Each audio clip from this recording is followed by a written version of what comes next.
Ça va être une petite variante de ce que vous a montré Thomas.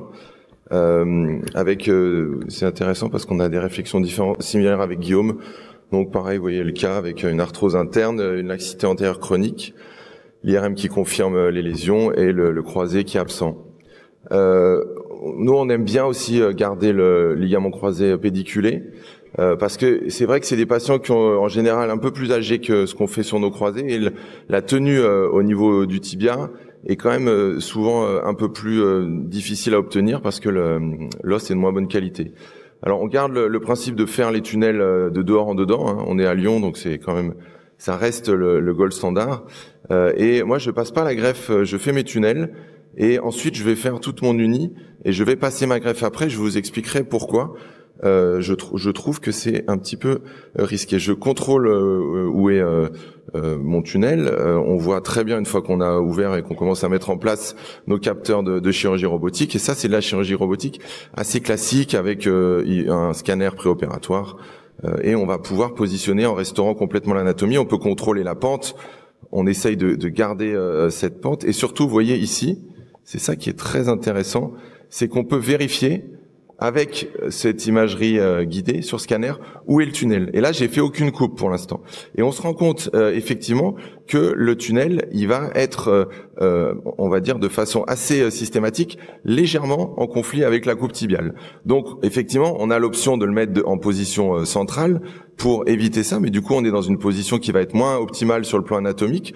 Soit on va contrôler le positionnement de notre implant à ce moment-là, en le mettant de façon à créer le moins de conflit possible avec le tunnel. Et surtout, au moment des coupes, comme la greffe est pas dans le tunnel, je risque pas de l'endommager. Ce qui m'inquiète de fixer la greffe au départ avant de faire l'uni, c'est que si jamais au moment de faire ma coupe tibiale, je suis limite par rapport à mon tunnel, eh ben ma greffe, je risque de la fragiliser.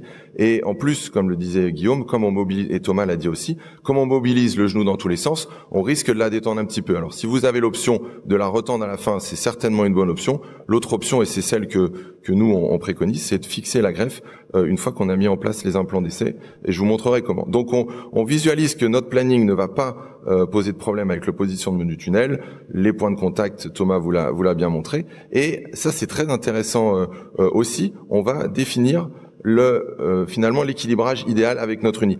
Comme il n'y a pas encore le ligament croisé, on est volontairement un petit peu plus laxe que ce qu'on va faire habituellement, parce qu'on sait que quand on va mettre la greffe de croisé, on va retendre un peu l'interligne au niveau articulaire. Donc vous voyez que je suis plutôt entre 1 et 2 mm sur l'ensemble. On vérifie qu'il n'y a pas de problème avec le cartilage, notamment au niveau de la trochlée, et on va ensuite pouvoir faire nos coupes. Et vous voyez qu'ici, quand même, quand on fait cette coupe tibiale, eh bien, on est quand même pas très loin du tunnel, et si la greffe était là, je serais quand même un petit peu inquiet par rapport à tout ça. Donc vous voyez qu'elle est ici en position et qu'elle attend qu'on puisse la positionner à la fin. Donc on fait nos coupes, et là, vous voyez, c'est très intéressant aussi, je vais vous le remontrer, on voit que finalement le tunnel il est en contact assez intime avec cette coupe sagittale. Donc vous imaginez que si quand on passe la fraise pour faire cette coupe sagittale, la greffe est déjà là, je pense que potentiellement elle peut être endommagée, ou alors il faut mettre le tunnel de façon non anatomique, ce qui n'est pas forcément ce que je souhaite. On va positionner ensuite les implants d'essai, et là on va faire monter la greffe. Vous voyez que ça pose pas de problème pour la montée, on peut le contrôler visuellement très facilement, donc je le fais pas sous arthroscopie, mais c'est sûr que Guillaume l'a montré, on peut avoir une belle visibilité. Et ensuite on a déjà les ischios sont attachés, donc il y a déjà une première fixation, et on fait cette fixation avec cette vis d'interférence. Et on voit qu'ici on n'a pas de conflit, on peut même le visualiser après une fois qu'on a enlevé l'implant d'essai. Je vois que ma greffe est en bonne position, qu'elle est bien fixée, et que je vais pouvoir positionner mon implant de façon tout à fait sécurisée. Et c'est vraiment ce contact entre les tunnels tibiaux et l'implant tibial qui est très important à contrôler, et cette chirurgie guidée par imagerie nous permet de le faire en toute sécurité. On positionne ensuite nos implants, et c'est seulement à ce moment-là que je vais finaliser ma fixation fémorale en tendant ma greffe, et encore une fois j'ai anticipé le fait que j'allais gagner un petit peu au niveau des espaces, puisque j'ai planifié un tout petit peu plus laxe que d'habitude. Et on voit ici très bien une greffe qui est bien jolie, bien tendue, et un implant qui est en bonne position et où il n'y a pas de conflit,